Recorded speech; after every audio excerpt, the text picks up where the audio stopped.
बाबासाहेब आंबेडकर यांना काँग्रेसने इतिहासात विरोधच केलेला आहे।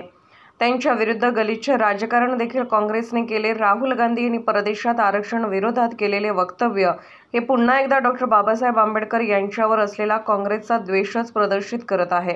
अशा शब्दात भाजपा प्रवक्ते आमदार नितेश राणे यांनी काँग्रेस आणि राहुल गांधी यांच्या विरोधात टीका केली। ते सिंधुदुर्ग जिल्ह्यात कणकवली येथे आयोजित आरक्षण बचाव रॅलीनंतर माध्यमांशी संवाद साधताना बोलत होते। एकूणच आजच्या रॅलीच्या निमित्ताने काँग्रेसने दलित समाजाचं नेहमीच दिशाभूल केली असं वाटतं का आपल्याला वाटतं? इतिहासामध्ये असंख्य अशा घटना नोंद आहेत। डॉक्टर बाबासाहेब आंबेडकरांना सर्वात मोठा विरोध कोणी केला असेल तर गांधी कुटुंबाच्या नेतृत्वात असलेल्या काँग्रेस पक्षानेच केलेला आहे।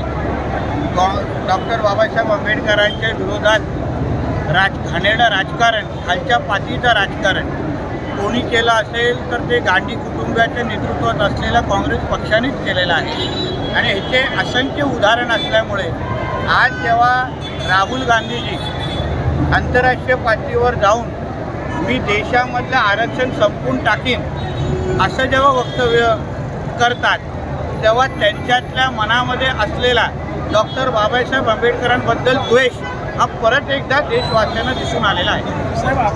देशाचे विरोधी पक्षनेते राहुल गांधी यांनी अमेरिकेत बोलताना सत्ता आली तर काँग्रेस आरक्षण व्यवस्थाच संपवून टाकणार असे वक्तव्य केले आहे। डॉ. बाबासाहेब आंबेडकर यांनी संविधानाच्या माध्यमातून आरक्षणाचा दिलेला हक्क संपवून टाकण्याचा निर्धार काँग्रेसने केला असल्याचा आरोप करत माहिती आणि आरक्षणाचा लाभ घेणाऱ्या समाजाच्या माध्यमातून भाजप प्रवक्ते आमदार नितेश राणे यांच्या नेतृत्वाखाली भव्य आरक्षण बचाव रॅलीचे कणकवली येथे आयोजन करण्यात आले। या रॅलीमध्ये समाजातील विविध SC, ST, OBC, NT आदी संघटना यांनी देखील सक्रिय सहभाग घेतला होता।